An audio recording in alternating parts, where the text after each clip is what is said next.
রাজধানীতে কাল থেকে আনুষ্ঠানিকভাবে শুরু হবে কোরবানির পশুর হাট। কোথাও কোটি টাকার উট নিয়ে চমক, কোথাও আবার ক্রেতা টানতে চলছে অভিনব অফার।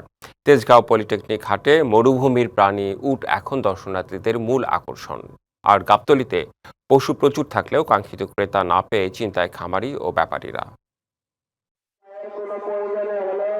ব্যস্ত মহানগর, তার মাঝেই যেন এক টুকরো মরুভূমির ছায়া। লম্বা গলা, ধীর হাঁটা আর বিশাল দেহ নিয়ে সবার নজর কাড়ছে মরুজাহাজ বলে খ্যাত উট।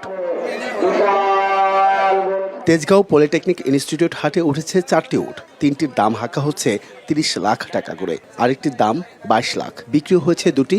একই হাটে এসেছে দুম্বাও। একটা বিক্রি করেছি 25 লাখ আর এটা বিক্রি করেছি 24 লাখ। এদিকে রাজধানীর সবচেয়ে বড় পশুর হাট গাবতলীতে পশুর সংখ্যা প্রচুর হলেও ক্রেতা তুলনামূলক কম। কেরানীগঞ্জের ব্যাপারী মজিবর তার 3 বছর ধরে লালন পালন করা মহিষ লায়ন তার দাম চাচ্ছেন 25 লাখ টাকা। ক্রেতা আকৃষ্ট করতে সঙ্গে ছোট একটি গরু ফ্রি দেওয়ার কথাও বলছেন তিনি। লালন পালন করছে 3 বছরে, প্রতিদিন ডেলি 1000 টাকা খরচা আছে। আমি দাম না ছিল আমার দেবে কেউ? কার কাছে শিখলাম?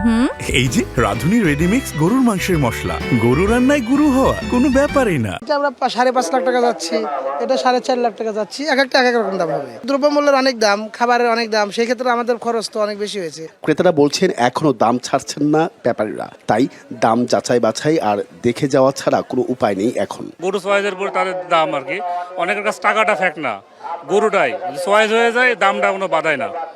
গরু পর্যাপ্ত পরিমাণ আছে, গতবারের তুলনায় গরু কম নেই, অনেক গরু আছে। এটা এখন পর্যন্ত পরিপূর্ণ ক্রেতাদের বোঝা যেত, মাঝারি সাইজগুলাই দাম করতেছে। ছোট গরুর দামগুলো একটু বেশি মনে হচ্ছে গতবারের তুলনায় কম্পেয়ার করলে। শেষ মুহূর্তে ক্রেতার ঢল নামবে কিনা সেটাই এখন বড় প্রশ্ন খামারি আর ব্যাপারীদের সামনে। Ariful Islam, DBC news, Dhaka.